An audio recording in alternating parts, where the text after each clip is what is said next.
Fascination, répulsion pour le monde industriel.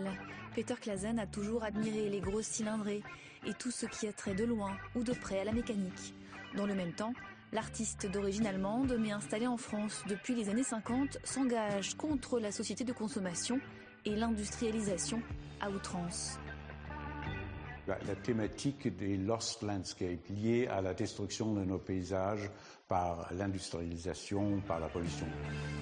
Puisque finalement, chaque artiste a l'obligation de s'engager aussi, réfléchir et pas trouver de solution, parce qu'au fait, hélas, la peinture est absolument inopérante à ce niveau, mais tout au moins initier la réflexion.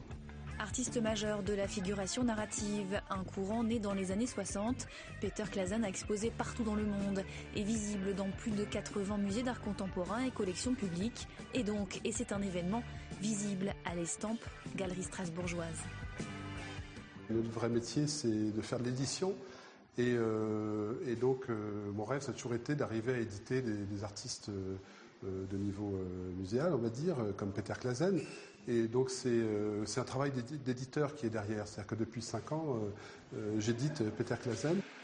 Et il expose 26 tableaux visibles à l'Estampe donc, et une œuvre monumentale à quelques pas de là, dans un lieu d'exposition des plus inattendus. C'était très étonnant. Il y a une luminosité exceptionnelle et qui est une sorte d'invitation aimable à la fréquentation de ce lieu, qui sont des lieux très peu fréquentables normalement. Peter Claesen, c'est donc à voir et revoir au détour d'un virage. L'exposition, elle, dure jusqu'au 2 avril.